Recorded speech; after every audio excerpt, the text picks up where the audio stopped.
Annual Black History program. Our theme this year is remembering our past and honoring our present. It goes without saying, we wish times were different and that we could gather in person.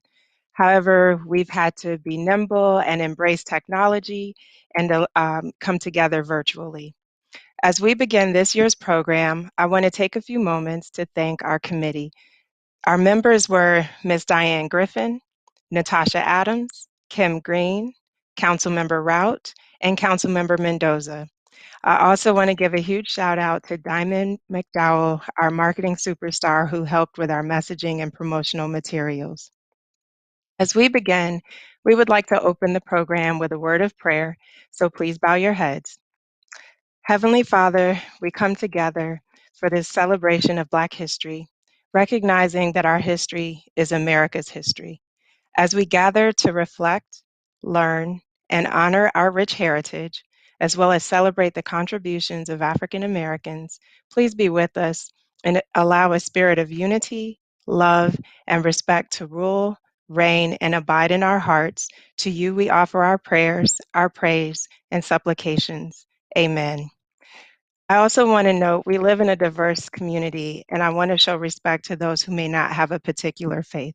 And so, with them in mind, I ask that we pause for a moment of silence.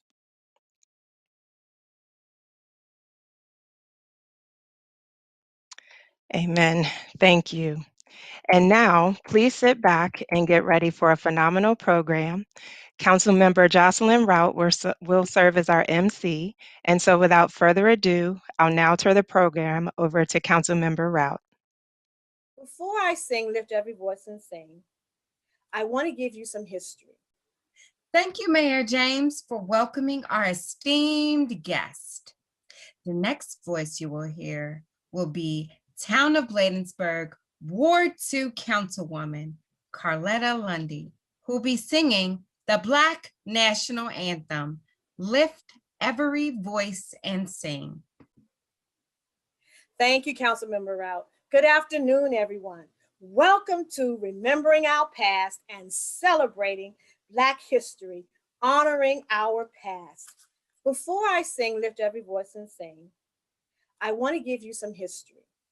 Lift Every Voice and Sing, often called the Black National Anthem, was written as a poem by NAACP leader James Weldon Johnson, and then set to music by his brother John Rosamond Johnson in 1899. It was first performed in public in the Johnsons' hometown of Jacksonville, Florida, as a part of a celebration of Lincoln's birthday on February the 12th, 1900, by a choir of 500 school children at the segregated Stanton School, where James Weldon Johnson was the principal.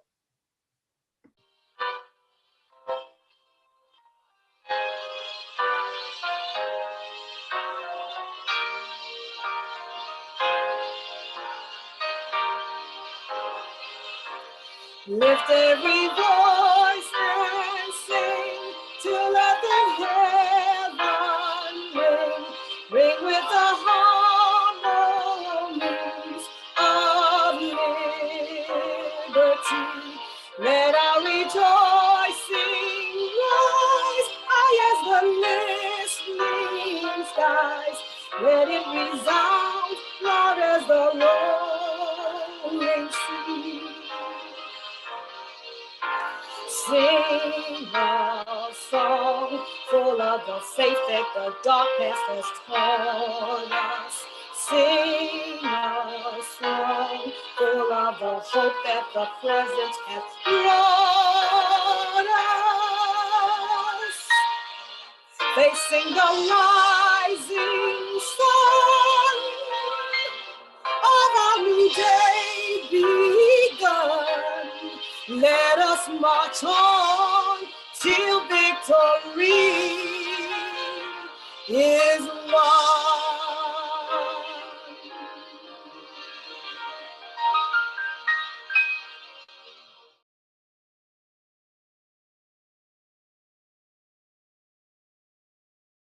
Woman Lundy, for blessing us with that wonderful musical selection. I have to share a fun fact about the Black History National Anthem to bring us to the president. Did you know that U.S. Representative James Clyburn is the highest ranking African American in Congress? And he's a Democrat of South Carolina. In January, he introduced a measure that would make Lift Every Voice and Sing the national hymn and give it a special place alongside our country's national anthem, the Star Spangled Banner. In quote, to make it a national hymn, I think it would be an act of bringing the country together. The gesture itself would be an act of healing. Everyone can identify with that song. Yes, indeed, I truly agree with him. Next, we will have a presentation from Miss Gwendolyn Briley Strand, who holds a Bachelor of Arts degree from Fordham University in New York City.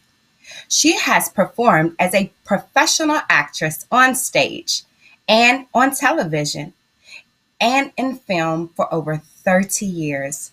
She's a member of SAG-AFTRA, which stands for the Screen Actors Guild, American Federation of Television and Radio Artists, and Actors Equity Association. She's also a proud member of Sigma Gamma Rho Sorority Incorporated. She's my soror. Her television credits include national commercials, HBO productions, MGM Pictures, NBC Television, Netflix production, House of Cards, and PBS TV.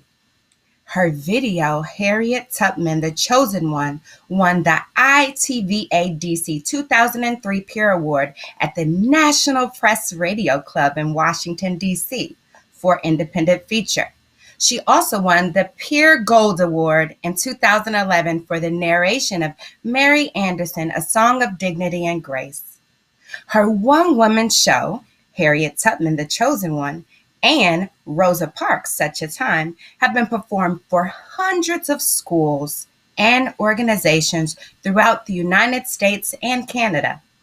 Harriet Tubman, The Chosen One, has also been presented at the J.F. Kennedy Center for the Performing Arts and the Smithsonian National Museum of American History in Washington, D.C.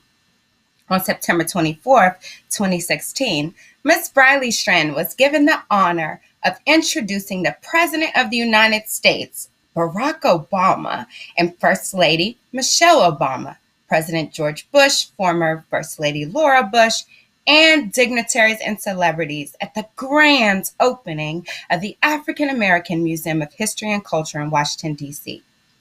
Gwendolyn Briley Strand will be in full costume, and her phenomenal acting skills will bring to you the courageous story of African American Harriet Tubman and multiple other characters to life. This inspiring and dynamic one-woman show celebrates the life of that great African American woman, Harriet Tubman, my shero. Following the performance, we'll have a special Q&A segment. So make sure you write down your questions and put them in the chat in Zoom. Without further ado, I present to you Harriet Tubman, The Chosen One.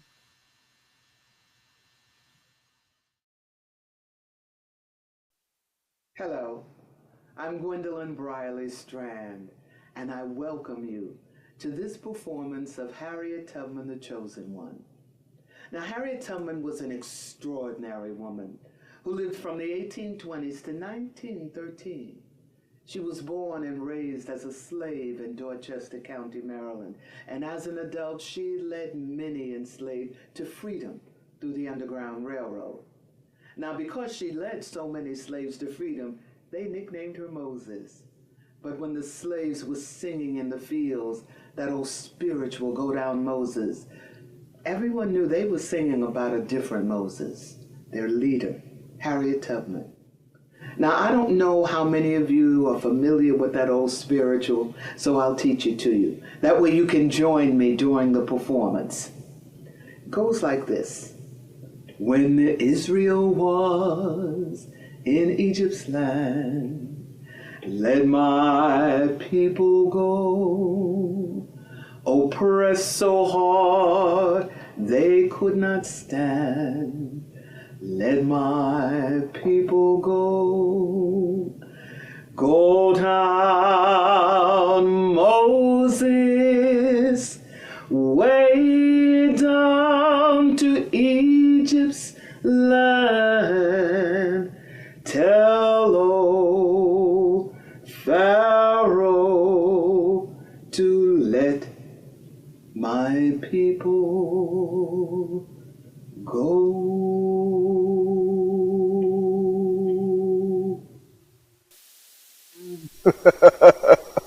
Well, praise the Lord. Y'all made it. Well, we got a couple of more hours before we start our journey, so go ahead, sit down on a tree stump or rock, rest a spell. We'll leave around midnight. Sky's nice and hazy. Moon's not too bright. Always bright enough to see the North Star. But it's not so bright we'll be seeing. Let's see, this is Saturday, and your master won't even realize that you're gone until Sunday. And there ain't nothing he can do about it till Monday morning. So that leaves us, what, about a day and a half worth of road between us and them paddle rollers. And them paddle rollers hunting us down ain't the only thing y'all got to worry about. So everybody, pay attention and listen up. Now this is going to be a hard trip that we going on. You're going to be tired and hungry, cold and scared, but we're going to keep on moving. Because if you stop, you die. You see, my job is to get my people to the promised land of freedom, and I intend to do just that. So if you can't follow my orders, you want to turn backward, you best do it now. Because once we get started, there'll be no turning back. You got to move or die, even if I got to shoot you myself. See, I can't have nobody going back and their master beating them so bad that they ends up giving up the secrets of the Underground Railroad. That would hurt all of our brothers and sisters that are trying to get to freedom. You see, freedom is a hard-bought thing. It demands a high price. It's not bought with dust or words, empty promises. It's bought with oneself, the bones, the flesh, the spirit. And once you've got it, cherish it. Now we got to go free, or we'll die trying. Shh. Y'all hear that? That was our signal. Ooh, oh. Ooh, oh, oh. Seems like we got a couple of more passengers be joining us. That signal sounded a bit far off. Well, I guess it'd be a while before they catch up. So some of y'all didn't hear that, did you? Well, you see, I pays attention to what others might ignore. When I was a youngin', my daddy Ben, he took me into the woods and swamp, and he taught me how to walk quiet. Harriet, come here. Come here, child. Now, daughter, any old body can go through the woods crashing and mashing things down like a cow. That's easy. But you, girl, I want you to practice doing it the hard way. You be so quiet that, see, not even a bird on a nest will hear you and fly up. Took me some time, but I learned. I remember one time I snuck up on Daddy, nearly scared him out his britches. Girl, you move just like an engine. Not a twig crack or a leaf rustle when you come through here. You learn good, girl. You know, we never did talk about why it was so important to be quiet. But deep down inside, I knew See, for a runaway, the difference between life and death could be in the quiet. But even with all its dangers, Lord knows I'd rather be outside in the God sky than cooped up inside. But my first job was inside, working for Mrs. James Cook, dusting and cleaning and picking up her yarn. I was 5 years old when Master Brodus rented me out to her. Can you imagine that? 5 years old. Now, Mrs. Cook, she was a weaver. She spent hours and hours cooped up in this tiny little room, bent over loom, arms moving back, forth, back,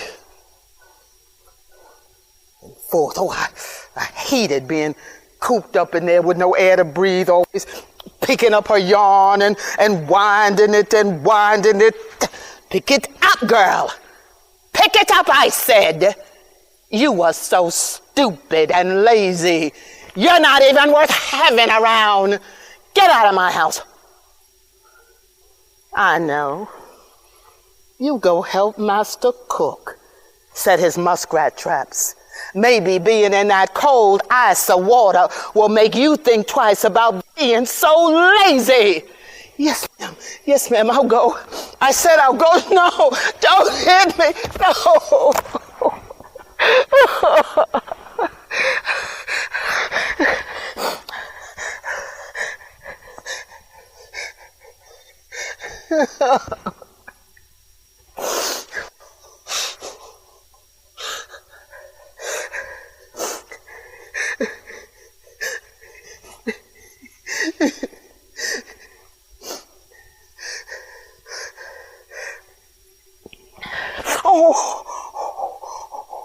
Water's cold. Well, I'm not going in that water. All right, I'm going. Ooh.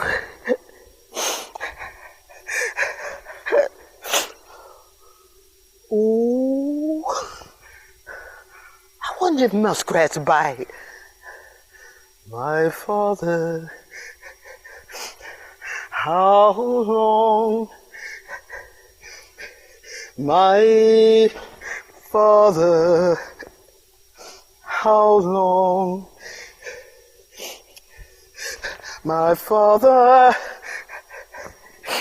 how long? Poor children suffer he.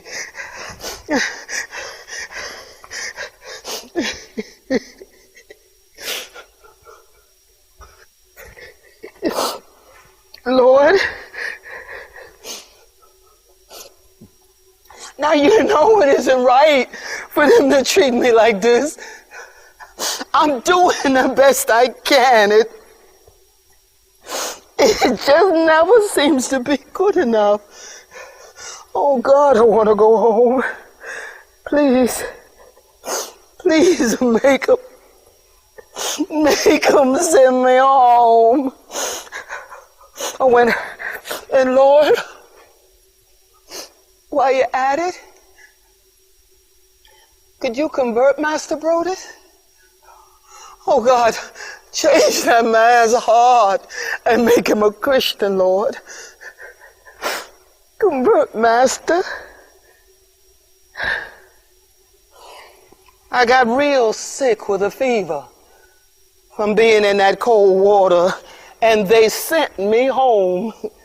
Mama took real good care of me, got me well again, but as soon as she did, Master Brodus rented me out again. This time to another white woman. I was to watch her baby. Oh, look at Mama's boy. Oh, look at you. Oh, you just as precious. Yes. Oh, you just as precious. Mama loves you. Yeah. And you're going to grow up and be a fine, powerful man. Yes.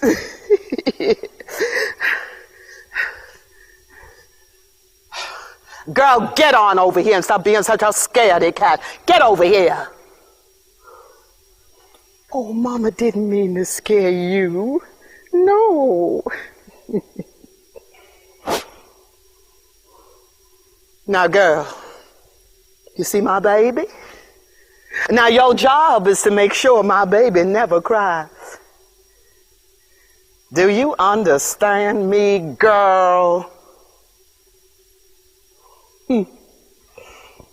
Never cries. Now, those of y'all with youngins know that ain't no easy job. Oh, I was forever rocking that baby, either in my arms or in the cradle, and I wasn't but a little bitty thing myself. I rocked that baby day and night, night and day.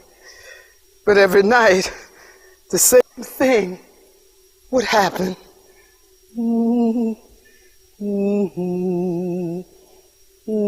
Shh.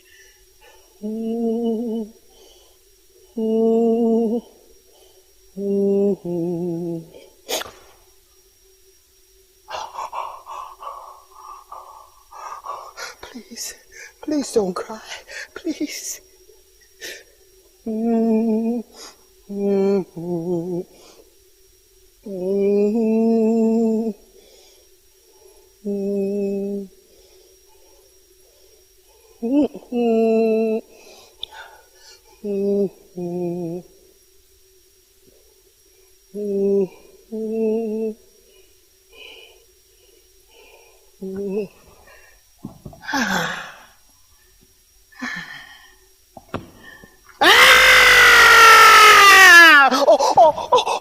Shh, shh, shh, shh, don't cry. Shh,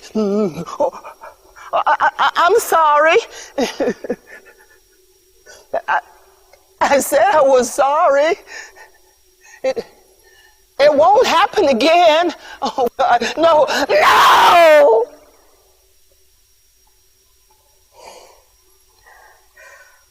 Well, that woman beat me and beat me so bad all the time that finally I just ran away. But I only stayed away 5 days because I got so cold and scared. I had to go back, and she gave me a really good whipping that time and sent me back to Master Brodus.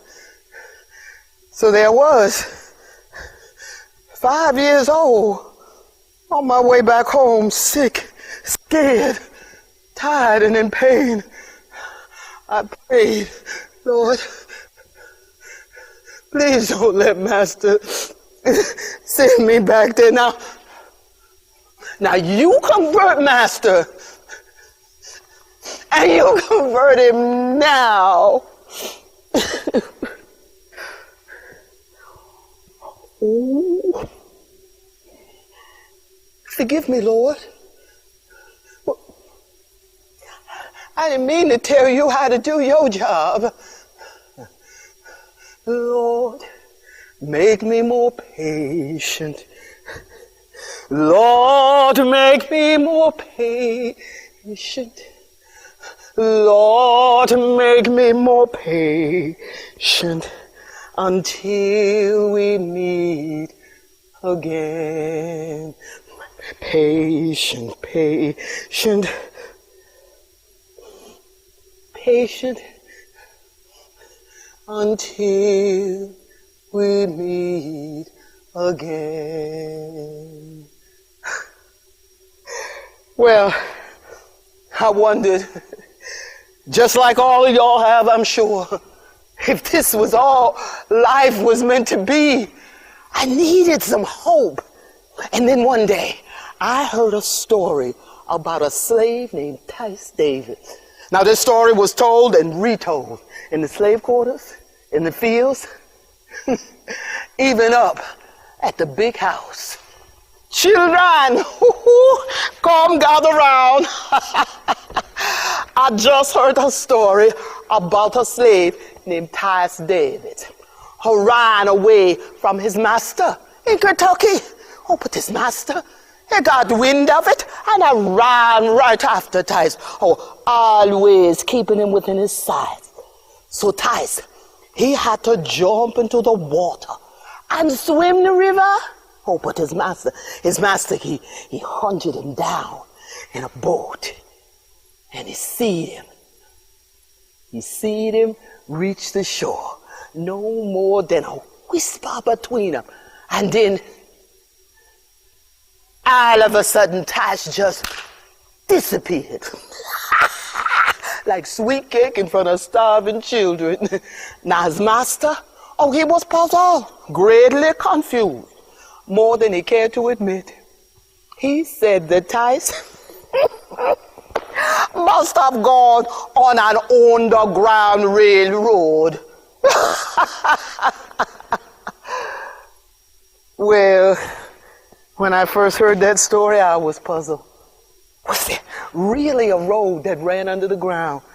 Was that how Tice escaped his master? And if Tice could find this railroad, why couldn't other people find it too? Why, the free Negroes, the Quakers, the Methodists, the German farmers that helped runaway slaves in Ohio, Pennsylvania, New York, they started using words suited to the railroad. They started calling themselves conductors and station masters and brakemen, and their houses and barns and haystacks with all those secret passengers were known as stations and depots. And the runaways were called passengers. Parcels, boxes, bales of black wool. You know, when I was a little girl, I believed that there really was a steam train that went through a deep underground tunnel between the South and the North. And when a slave boarded in the South, oh, they'd be free when they come up out the ground, snorting and puffing and leaving a trail of cinders behind. If you get there before I do, coming for to carry me home, tell all my friends I'm coming too, coming for to carry me home. Sing with me. Swing low, sweet chariot, coming for to carry me home. Swing low, sweet chariot, coming for to carry me home. Oh, freedom! I thought about it all the time. And then one day, I got to meet my own version of Tice. Oh, I must have been about 14, 15 years old when I saw a man, a slave, trying to run away like Tice. And the overseer, he saw him too. And he followed him. And so did I. Wade in the water. Wade in the water, brother. Wade in the water. God's gonna trouble the water. Oh, Lord, wade in the water. Oh, no, wade in the water, brother. Wade in the water. God's gonna trouble the water. The overseer, he caught up with him down the road a piece at the crossroads store, and he raised his whip and he yelled, "Hold it, boy!" Girl, you grab a hold of that boy so I can tie him to that tree. And I can whip him good. But I couldn't. I just stood there frozen between the overseer and the slave. And it gave the slave just enough time to run away. That overseer, he was so mad. He picked up a 2-pound lead weight off the counter and he threw it at the runaway. But it missed. Oh, God. It hit me instead. It tore my forehead wide open. I still bear the scar. I suffer from some some real bad headaches, and there's times when I falls into a deep sleep as I can't wake up. I never know when these spells are coming on me. My folks were real scared that cause of my affliction, Master would sell me away. He tried real hard to. He brought white people to our cabin all times of the day and night. And they'd look at me and they'd poke at me. All right, Edward. Show me this girl.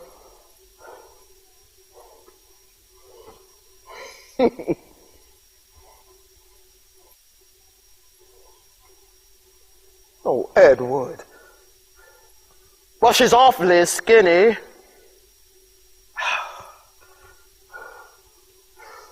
Mm. Mm. Mm. Mm.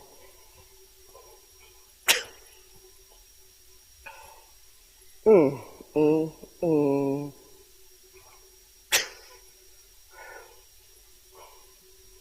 Mm. Mm. Mm. Oh, goodness. Look at her forehead. She looks half dead. I can't buy this child, Edward. You should be the one to pay me to take her off your hands. Well, I prayed real hard after that. I laid in my bed and I prayed, Lord, please convert Master. It's soft in that man's heart. But Lord, if you ain't never gonna change him,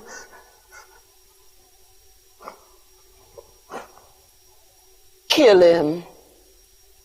Take him out of the way so he won't do no more mischief. It wasn't too many months after that Master Brodus passed away. And it won't be long. No, it won't be long. No, it won't be long for poor children to suffer here. Now, Master Brodus' heir was too young to take on the workings of the plantation. So they hired on a temporary master named Doc Thompson. Doc Thompson hired me out to a builder named Master Stewart. At first, well, Master Stewart, he put me inside doing housework. But after a couple of months, I went to him and I pleaded, Excuse me, sir. Sir, I was wondering if it'd be all right if I worked outside in the fields and the woods with the menfolk. I done field work before, sir.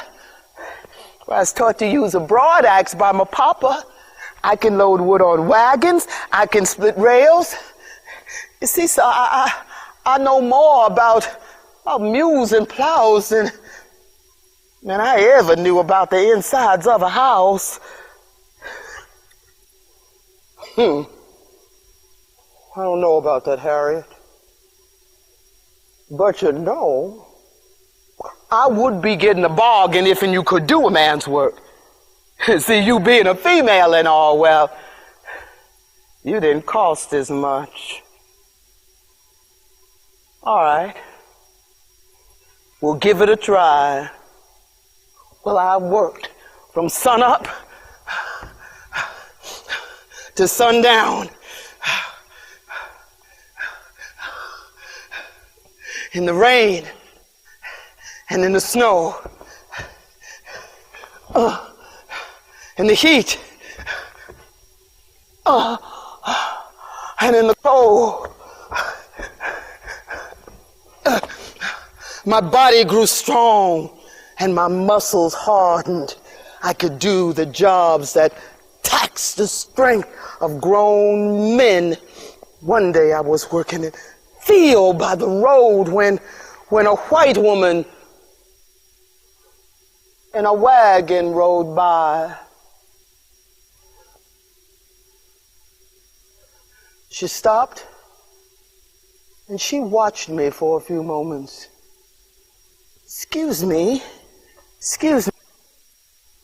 what's your name? Harriet. Harriet, how did you come by that deep scar on your forehead?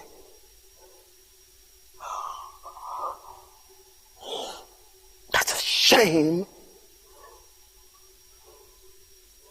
Harriet,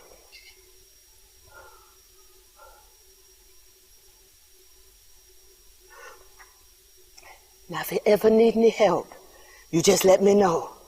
I live right down the road, a couple of miles in Bucktown. As soon as you get into town, it's a big white house with green shutters. You can't miss it. Now, outside the house, by the road, there's a lamp. If the lamp is lit, then it's safe for you to come and knock by the door. But if the lamp is dark, you wait in the woods. You wait until the lamp is lit. Now, you remember that, Harriet. When the time comes, giddy up. Well, soon after that, times got harder and harder. Doc Thompson started selling slaves so he could pay his bills. 2 of my sisters got sold down south on a chain gang, and y'all know what a horrible thing that is. It's when they chain the slaves at the end. And sometimes at the neck, and they have to walk for miles and miles, chained like that. See, that's when I knew it was time for me to run away. You see, I had reason to doubt in my mind that I had the right to one or two things, liberty or death. If I could not have one, I would have the other.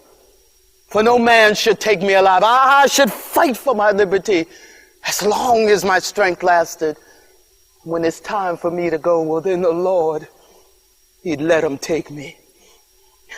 Soon I will be done with the troubles of the world, troubles of the world, the troubles of the world.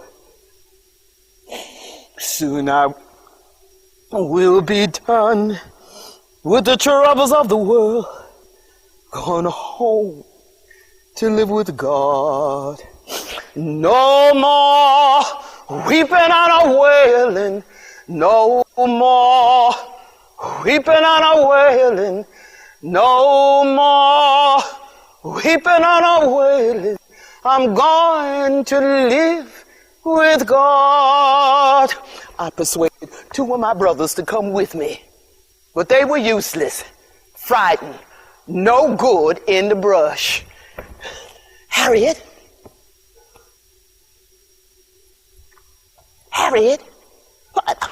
where'd she go? I can't see nothing out here. Y'all get over here before you get lost. Get over here. Harriet.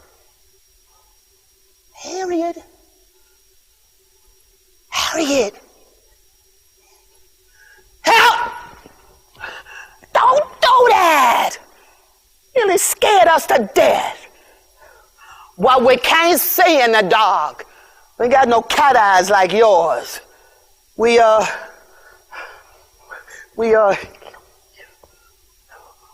go back. We gonna go home.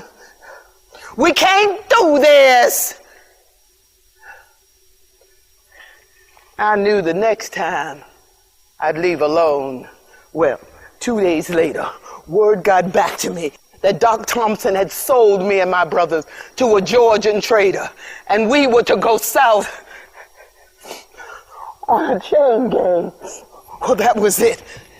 That night, when the quarter was asleep and the fires died down, I got me some ash cake and a goodly piece of salt herring, and I tied it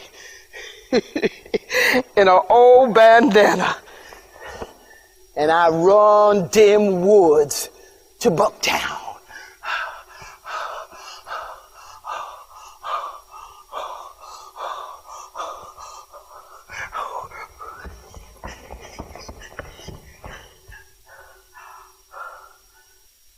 And I came to that woman's house. You know, the one that stopped and talked with me. And the lamp was lit.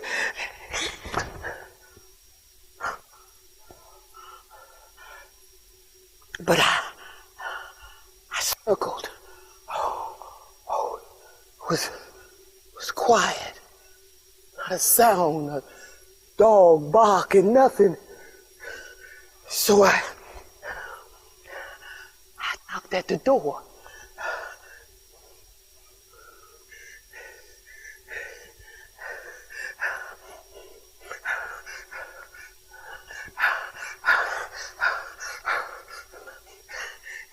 It's Harriet from Doc Thompson's place.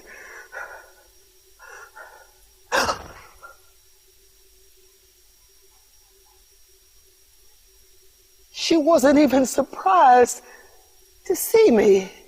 She just opened up the door and she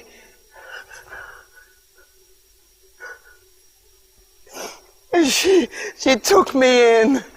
My first night of freedom. No more mistress call for me. No more. No more. No more mistress call for me. Many thousand go.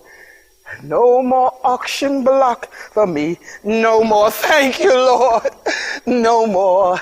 No more auction block for me. Many thousand go. The next morning, she wrote down a name on a slip of paper. That was the next place it was safe for me to go. And it took me to a big farmhouse with a tall white gate.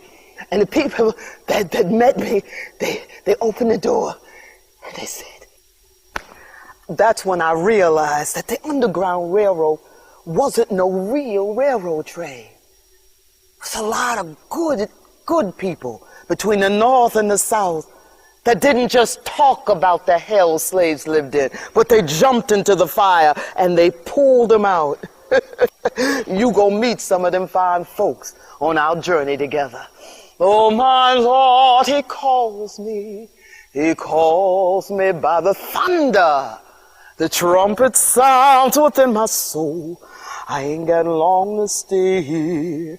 Steal away, steal away, steal away to Jesus. Steal away home. I ain't got long to stay here. I remember the first time I stepped on the dirt of the free state of Pennsylvania.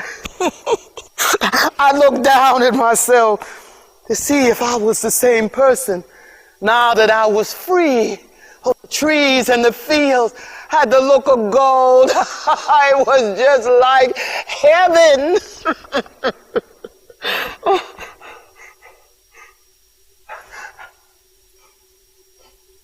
But, well, then came the bitter drop in my cup of joy. See, I was alone.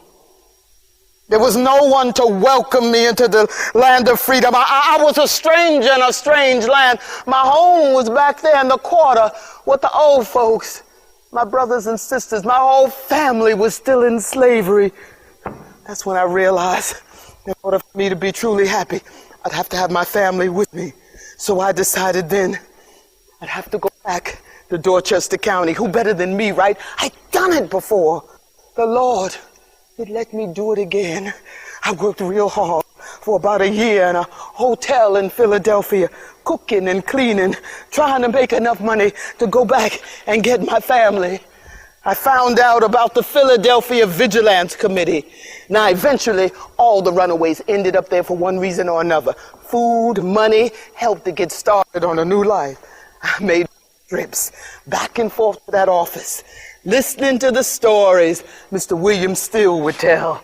He was the secretary of the Vigilance Committee. Oh, Harriet. Harriet. So many of our people could be helped through the Underground Railroad, but they just don't know about it. They don't know where to go. Come here. Look here. Here's a man wants to make arrangements for his wife and children, but I just don't know who I could send to lead him up here. I'll go. You just tell me when and I'll bring those people north. No, Harriet, no. It's much too dangerous. You're a fugitive yourself. Your picture's posted all over Maryland. They catch you, they'll hang you. No, it's much too dangerous. Mr. Still, I've lived with danger all my life. Freedom don't come cheap. All right, Mr. Still.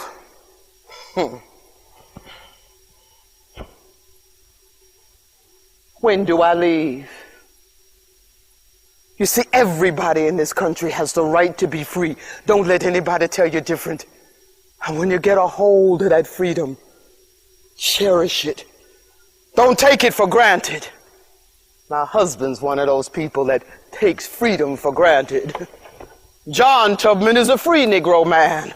He's tall and he's strong and he's good looking too. You know, I was so proud of that man being free and getting paid wages for his work. And I was so ashamed of being a slave. I asked John, I said, now, how you come to be free? He told me his parents were freed through manumission. You'll know that's when it's stated in the master's will, after the master dies, his slaves be set free. See, you be born to free parents, you be free. You be born to slave parents, you be a slave. I was so scared I'd be sold away, separated from him. I tried to talk to John about running away. John, listen to me.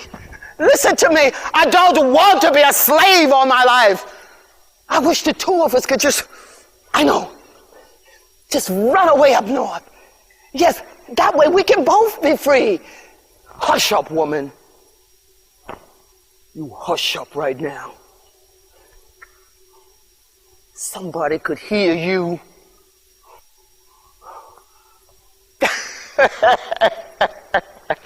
Now, we ain't running away nowhere. Now, I ain't running away, and you sure ain't running away nowhere. We gonna stay right where we are. And you best believe what I say, woman. Because if I hear any more of this talk, or you really tries and run away, I'll go straight to your master. And I'll tell on you. So, I sang my goodbyes to the quarter, and I slipped into the night. When that old chariot comes, I'm gonna leave you. I'm bound for the promised land, friend. I'm gonna leave you. Oh, I'm sorry, friend, to leave you.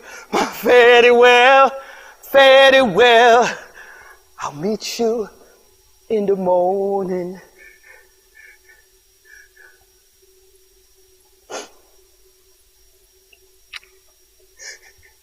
Fare thee well, oh fare thee well. Oh, I'll meet you in the morning when we reach the promised land on the other side of Jordan. For I'm bound for the promised land. So I hope none of y'all take for granted this freedom that we're risking so much to get. And this is going to be a hard trip too, and an even longer one, because I got to take y'all all the way to Canada. Oh, yes, you see, they've strengthened that Fugitive Slave Act. You no longer safe in New York or Pennsylvania. And them patter rollers, they're making it real tough on me. My picture's posted everywhere.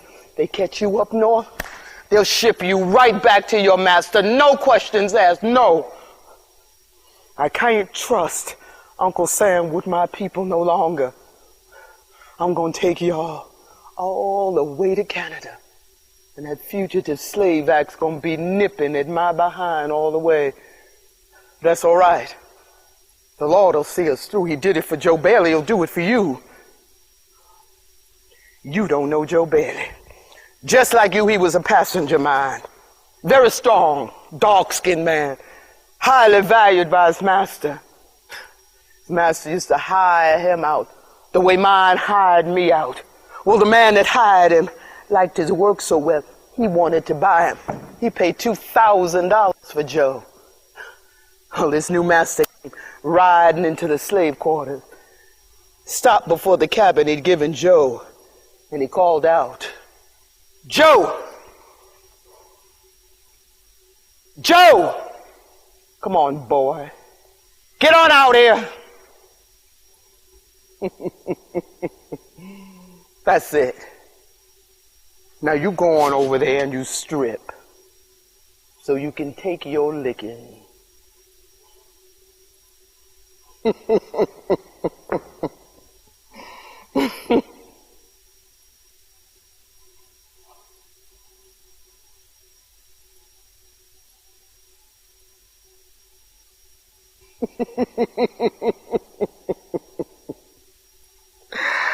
Now, Joe, I don't have any complaints. Your work's real good. But boy, you belong to me now. And I always starts out by giving my niggas a good whipping. Now you strip and you take it.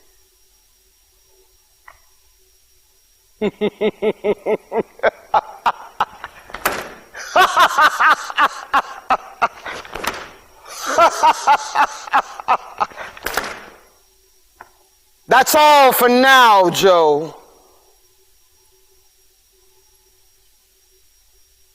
Well, Joe took his whipping without a word. As he pulled his shirt up over his torn and bleeding back, he swore that that would never happen again. On my next trip to Maryland, word got back to me that a slave named Joe Bailey was looking to join Moses on her next trip to the Promised Land. Here's the rest of our passengers, so we might as well get going. Everybody gather up your things. We're going to move fast and we're going to move quiet. So keep your eyes on that North Star. Keep your mind on the task and let your hearts be full of joy. Let me hear you sing. When Israel was in Egypt's land, let my people go, oppressed so hard they could not stand. Let my people go, go down, Moses, way down to Egypt's land. Tell Pharaoh to let my people go.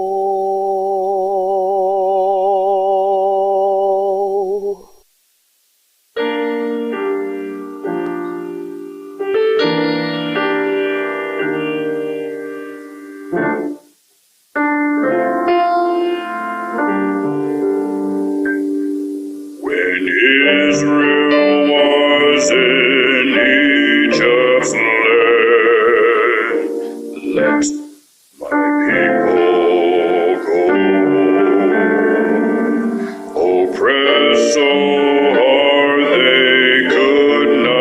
dead. Let my people go.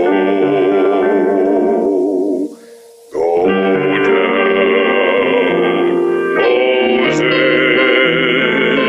way down in Egypt's land. Tell old Pharaoh, let my people go. Thus said the Lord, old Moses said, let my people go. If not, I'll smite your firstborn dead. Let my people go.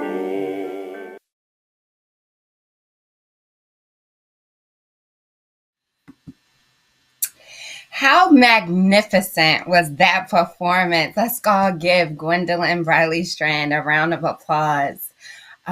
Gwendolyn has joined us to answer a few questions about her performance as Harriet Tubman in The Chosen One.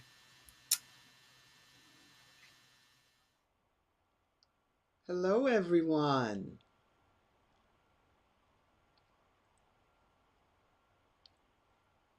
Okay. As people are typing their questions in the chat, I know I have just one question for you. That's amazing. How did you prepare? Oh my. Well, I went through weeks and weeks of rehearsal, and I've been doing this show now 30 years. And so with getting into each character, but especially the heart and soul of Miss Tubman, and just sitting with her and absorbing her feelings, her world. It was a wonderful experience for me. Thank you. Thank you. We do have one question from Eli Routes. Okay. Why did Harriet Tubman risk everything to save people? Ah, thank you, Eli, for the question. She felt that, and that's why I gave it the title, The Chosen One. She felt she was chosen by God. She felt this was her purpose in life, to rescue her people. Freedom was so important, as it is now, so important. And this was her purpose. And when you know your purpose, then you're destined. And you know that God is on your side, and no weapon formed against you shall prosper. She just kept on going. She knew, she was so positive that she would not get caught, because she knew that this was given to her, her assignment in life from the Almighty. Thank you. We have two more questions that are in the chat. Do you think Harriet Tubman was scared? Well, I think she did have she had a different type of fear. Of course, she got scared at times, but it wasn't a paralyzing fear or anything. And she knew that through her faith, that God would just bring her through each and every time. So it was, and she believed. You see, Harriet Tubman almost knew the Bible by heart. She never learned how to read or write. She was illiterate, but people read it to her, and she hid the word of God in her heart. And she hid that part that God said, I did not give you a spirit of fear, but of love, power, and a sound mind. And she walked her life through with that scripture in mind. Thank you. So as the other questions come in, we have a question. As a woman, why was she the leader? Oh, why was she? Well, and that's a good question because so many times we think of leaders as men, and Harriet Tubman got away with a lot of things in the very beginning because they thought this Moses was a man. I mean, all of the miraculous things that she did, it couldn't have been a woman, had to be a man. And then eventually it came out that it was Araminta Ross, Harriet Tubman, who was this Moses. So that's an insightful question. So many people think that it's only men. But oh no, we have a history of great, great women that have done so much for this country. Yes, yes. I see someone typing. So I'm going to move on to the next question. Why, let's see, they're typing. How many times did she travel throughout Maryland to bring people through the Underground Railroad? Well, she made 11 trips on the Underground Railroad over a period of 10 years. And which is remarkable. When we first got the stories, the children's stories of Harriet Tubman, they said that she brought hundreds, thousands of people from the south to the north, which isn't quite so. She brought around 70 and she traveled about 10 years, 11 trips. And at first I thought because I'm constantly reading more and more and more, to do these shows, your study of the characters really never stops. You create a play, but in order to answer the questions, you have to keep studying, reading as many books, and absorbing as much about her life, the people around her, and the times. And Mm, so I said, well, that I thought she rescued more people. I thought she took more time. But you know what? The fact that she went back one time, I that's don't right. know if I would have gone back after enduring slavery for almost 30 years. Would I have gone back into the jaws of slavery to bring someone else? I don't know. I hope I would. I hope I would, but I don't know. I'd I be don't know. real brave to do that. Really, I I don't- don't know if I'm as much woman as Miss Tubman was. And I'm so grateful that she had such a strong spirit and she listened to the will of God and she was obedient. Yeah, she was obedient. We have a question that came in from Miss Portia Hartwell.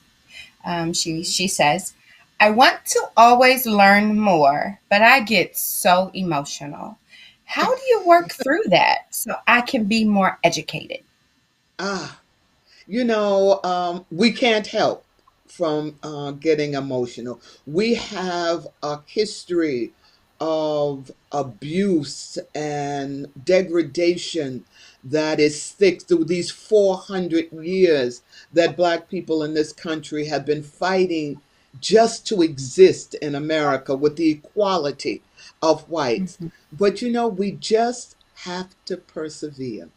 We just have to keep going. And it's okay to get emotional. Now, you can't get too emotional as an actor on stage and lose it, but it's good to experience the emotion. I still cry sometimes over our history, especially what's going on in 2020, 2021, what's going on now in our present time but we have to persevere. We cannot let that great cloud of witnesses that is looking down, our ancestors, that is, they are depending on us to finish the work that they started. So we just straighten our backbone. We Okay. read some more, we Yes, cry some more, and we right. keep going.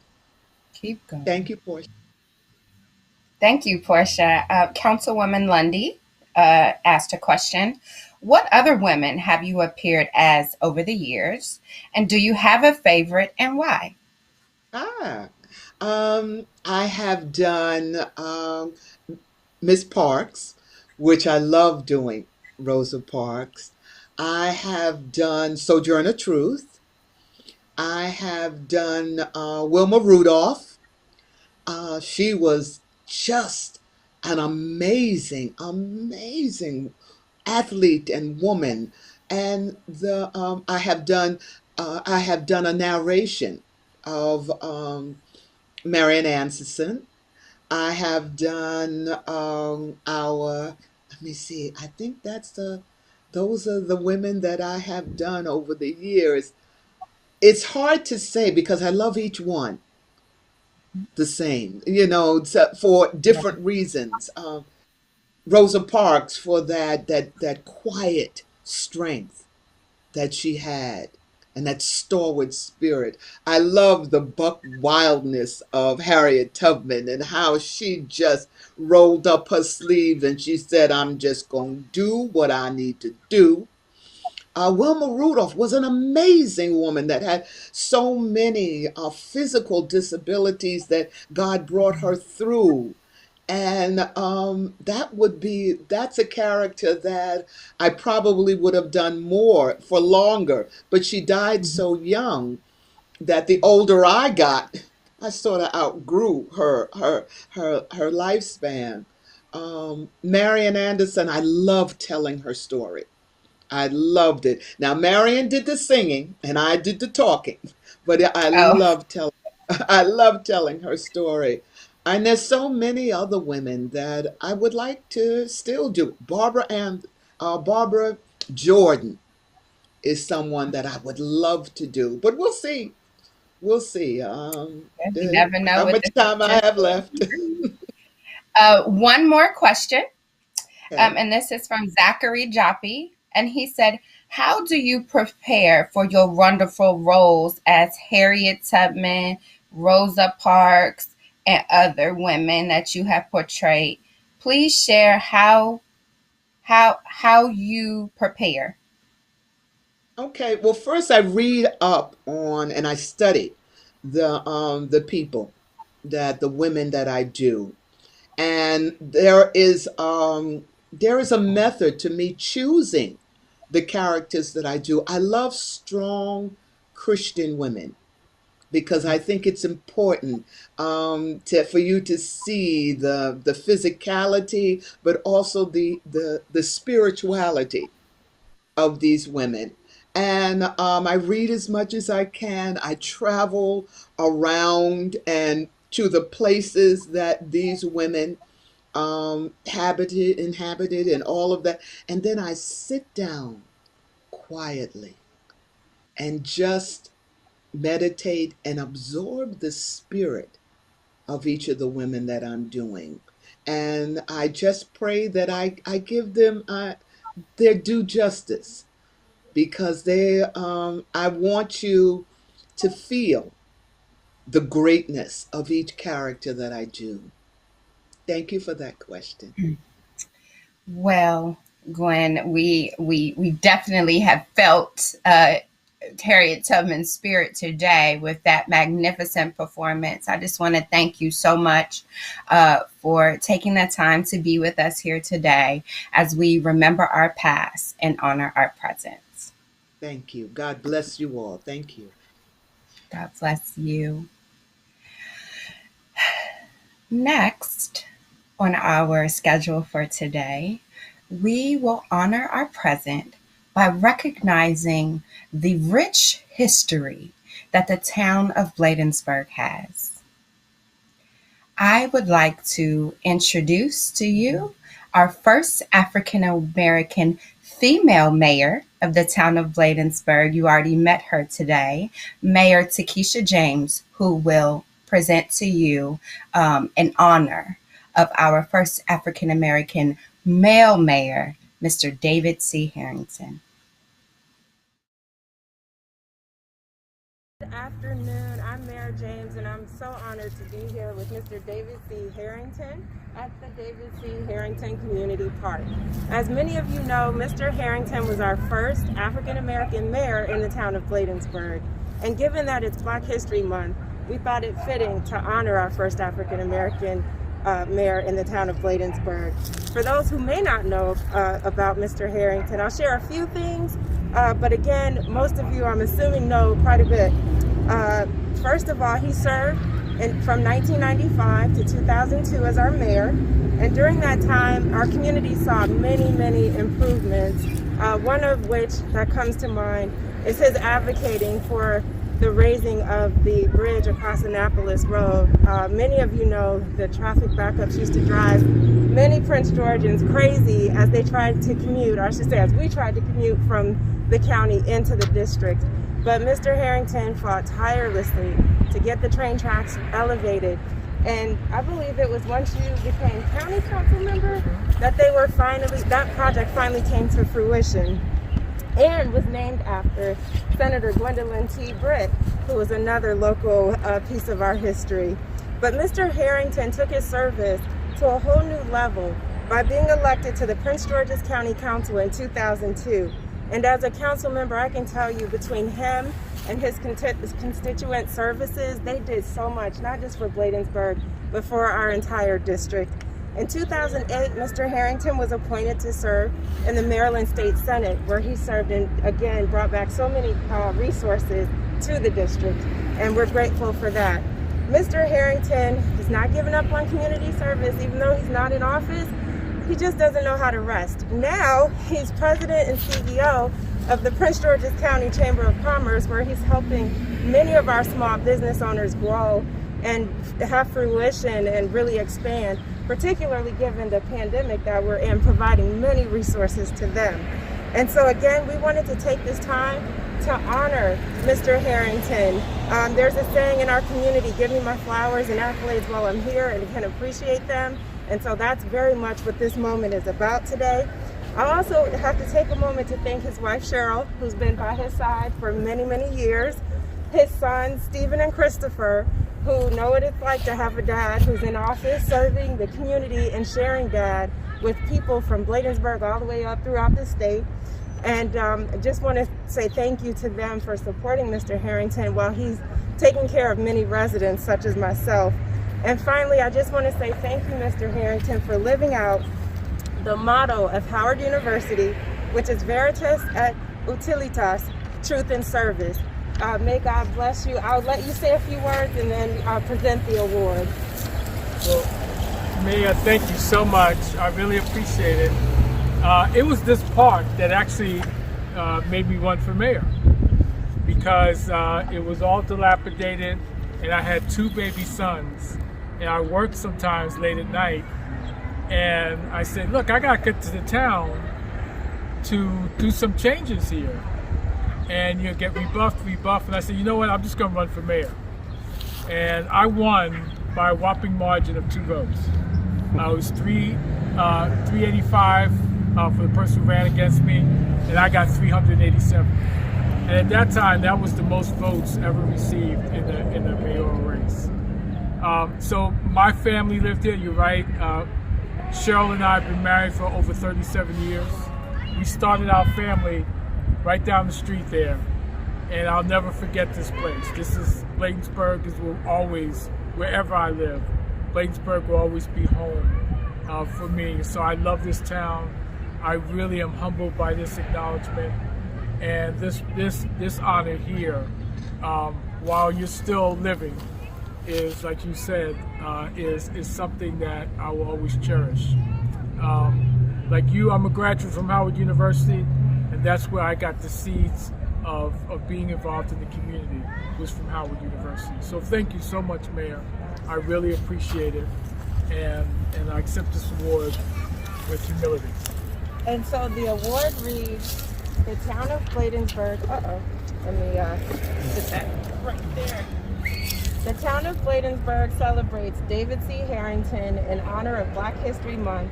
We celebrate Bladensburg's first African-American mayor. We thank you for your outstanding leadership and service, 1995 to 2002 as our mayor.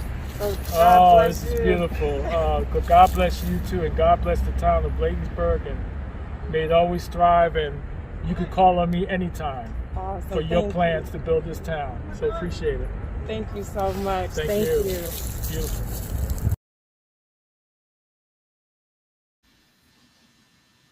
Yes, thank you so much, Mayor Keisha James, who is our present mayor, and the history that you have made. And thank you, David C. Harrington, for paving the way for young people like myself who just truly want to make a difference in our communities. Continuing with acknowledging our future, our very own Officer Tanksley and resident Mrs. Vivian Ibiski will be performing a rap. Vivian Ibiski is the CEO of the youth-led grassroots organization Stand Up. Stand Up fights against gun violence and police brutality in the DMV area while encouraging young people to become more civic-minded in their everyday lives.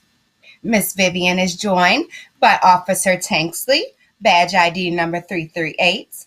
Officer Tanksley has been working with the Bladensburg Police Department going on 5 years. Well, it'll be 5 years in May of 2021. Officer Tanksley serves out of the Community Action Team unit for the Bladensburg Police Department. As an officer of the Community Action Team, he tries his best to serve diligently. He finds it an honor to inspire, influence, and impact the lives by serving. Without further ado, Officer Tanksley and Miss Vivian.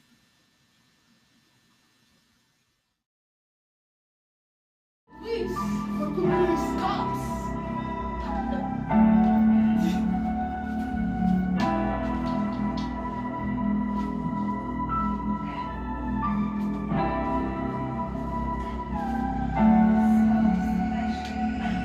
Let's talk about how Martin Luther really changed the world. He made a difference for every colored boy and girl, and had a dream that eventually would change a life. And no matter how good, it never seemed enough. So we stopped being tall and started standing up. She said, forget about the back, I'm sitting in the front. That's what Rosa Parks did on a city bus. Just a chance she would take and revolutionize. It turned the whole city up and had them scrutinized. They only seen us from afar, it wasn't adding up until Jackie Robinson hit their home run. A black man standing tall in the major league. They try to hold us down, we make them feel us out. Like Tubman in the South, we in that underground. We leaving people free, today's a new day, and nothing's in the way, we bound to see a change. Today's a new day, now the fists are up. Yup. Like Newton and Davis, I got my afro pop. Okay. My legs ain't broke, so let me stand up. Stand up. Leave the house, we get the job done. Right. Still I rise like I'm Angelina. Okay. I can't be stopped, so who are you to? Silence, power, how I move. That's black girl magic, did I upset you? If black excellence in the making, you love my teachers, if you still say hating, I can't help.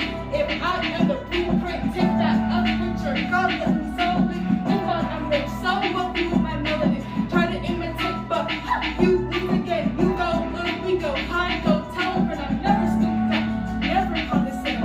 And I was in first grade, couldn't even write my foreign last name. Hated my culture, hated my skin, hated my blackness like a sin. But I rewrote the story like Rolling and Tony. I rise like a phoenix, I give God the glory. Word is my power, my chi not a coward. Say this don't sour, but black lives matter.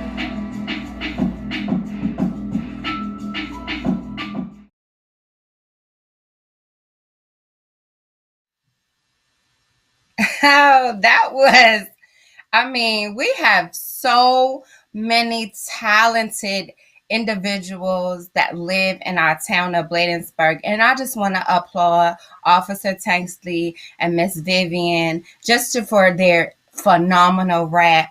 I'm gonna call some of my friends, and A&R and say, hey, we got some good talent, just kidding.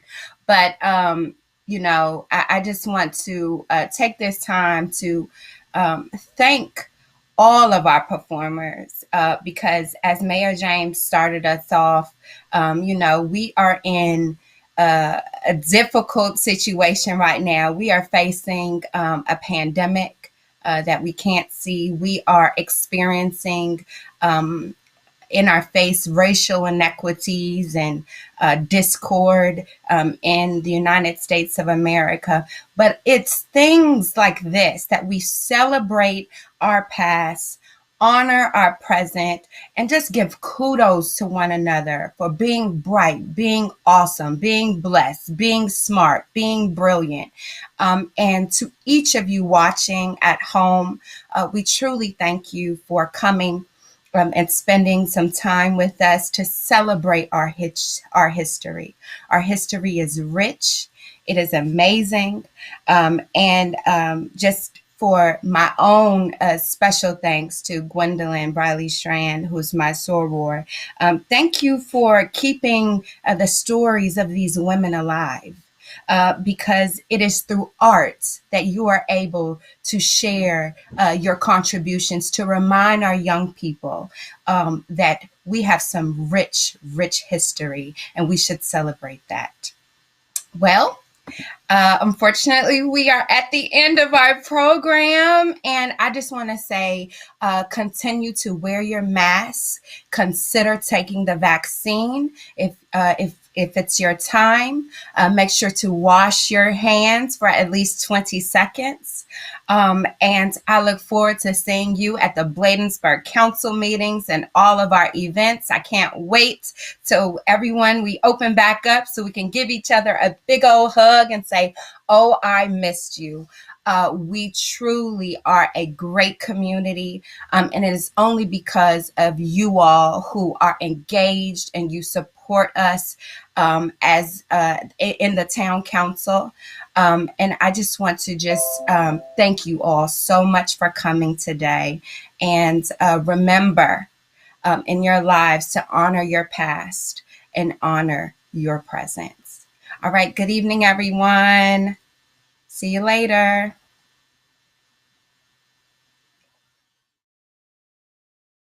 Good afternoon. I'm Mayor James, and I'm so honored to be here with Mr. David C. Harrington at the David C. Harrington Community Park. As many of you know, Mr. Harrington was our first African-American mayor in the town of Bladensburg.